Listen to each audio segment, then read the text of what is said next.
Penny Hardaway had all the tools of a superstar. In fact, he was a superstar, one of the biggest superstars the NBA has ever seen. Remember all those commercials back in the day, the Lil Penny commercials? Remember his signature shoe, the Nike Air Penny? At the time, his sneakers were more popular than every other player's, well, besides Michael Jordan. Penny had the flashy playstyle on the court and the swagger off the court. He was an incredibly marketable athlete, and everyone believed that he would become the next all-time great. Keep in mind, he came into the NBA shortly after Michael Jordan announced his first retirement in 1993. Penny was drafted in '93 and immediately viewed as the guy who was going to take MJ's spot and take over, because frankly, we didn't know if Jordan would come back. Unfortunately, Penny's career would fall off pretty drastically by his late 20s, even after an incredible start.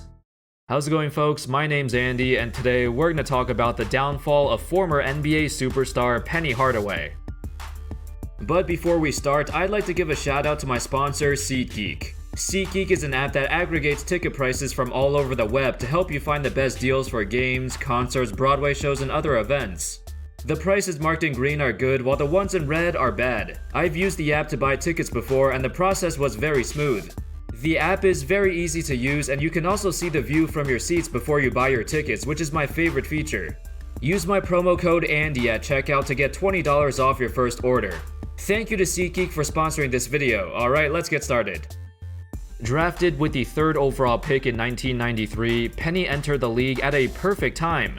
Like I mentioned earlier, the league and the fans were deprived and shocked after Jordan retired, and they wanted somebody else to be the new face of the league.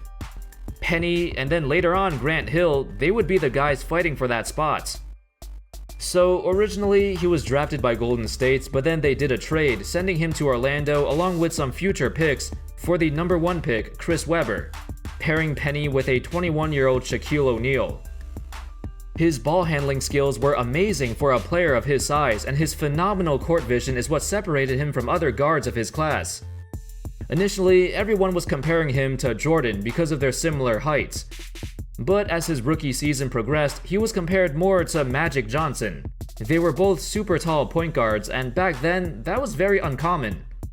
Nowadays, we're starting to see a lot more taller guys running the points, bringing the ball up and down the courts, but what Penny did, it was amazing to see and very rare at the time.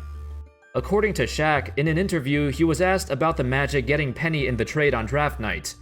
I was adamant to management. I said, hey, if you don't get this guy, my deal is up and I'm going to look to do different things. So help me help you. I knew what Penny could do, they listened to me, it was the right thing to do. Speaking of Shaq, this was his 2nd year in the league, and while people were paying more attention to Penny, Shaq really made the jump into a legit superstar. In the 1993-94 season, he averaged 29 points a game, narrowly getting beat out by David Robinson for the scoring title. Unfortunately, the young, inexperienced Orlando Magic would get swept in the first round by the lower-seeded Indiana Pacers. Reggie Miller just went off in that series. Fast forward a bit to the start of the 1994-95 season, and there was a bit of controversy with Penny. He was really holding out for a really big contract with the team. He wanted to be paid like the best player in the league, even though he wasn't. I mean, he had a great rookie season, averaging 16 points, over 5 rebounds and 6 assists, with an endless amount of potential. But he wasn't worth the money that he was asking. Keep in mind, back then, NBA contracts worked a bit differently, so Penny was allowed to negotiate a new contract even though he only played 1 season so far. According to a report, the Magic offered him a 9-year, $70 million deal, which he gladly accepted. That's a pretty long contract, but keep in mind, most contracts were usually very long back then. Even so, by average annual salary, this made Penny the highest paid player in the league, earning about $7.7 million a year. Then, shortly after signing it, Penny said, "With the team we have assembled, our expectations can't be anything less than going to the NBA Finals." Fast forward a bit again, and 8 months later, they found themselves in the NBA Finals. With Penny's drastic improvement, now averaging 21-7 and selected to be an All-Star and on the All-NBA first team. The Orlando Magic secured the number 1 seed in the Eastern Conference. They had an incredibly tough road to get there, even defeating the Chicago Bulls with Michael Jordan, who recently made a comeback. Going into the 1995 finals, the young Penny and Shaq were both very excited to be there and felt like they could beat anyone. And while the Magic were steamrolling them through most of Game 1, the team kinda choked at the end there. We've all heard of the infamous Nick Anderson, the guy who missed 4 straight free throws at the end of the fourth quarter. The Rockets would tie the game and then pull it out in overtime, a devastating loss for the young team. It was a loss that the Magic could never recover from, as the Rockets would take the next 3 games as well, sweeping them in dominant fashion.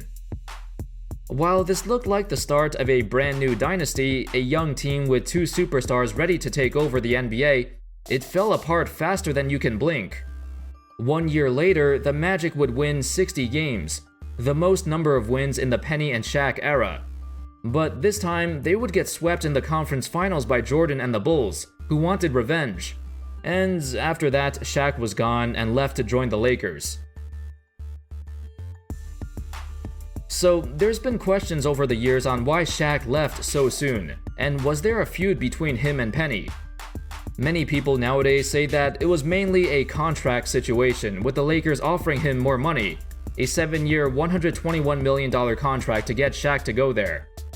But according to Orlando's former vice president, John Gabriel, that wasn't true. The Magic actually countered the Lakers' offer with a bigger one of their own, offering Shaq a 7-year, $130 million contract. Years later, in 2014, Horace Grant said that their relationship fell apart because of their egos. Not because of money. Well, maybe a little bit because of money. They were both young superstars who wanted their own spotlight, and I guess Shaq felt like Penny was overshadowing him in Orlando, even though Shaq was always the better player. For Penny, he was now the lone star on the team, but it was also around this time when he started to get injured. Some nagging injuries and soreness in his knees and ankles eventually led to even worse injuries. It all culminated early in the 1997-98 season, where Penny suffered a left knee injury causing him to get surgery and miss over 60 games.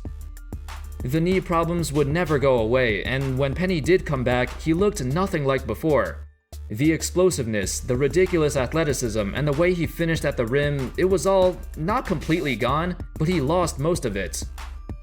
One thing that many fans today don't realize is that back then, Penny's injuries were a huge topic of discussion, mainly because nobody knew what was wrong and what was going on.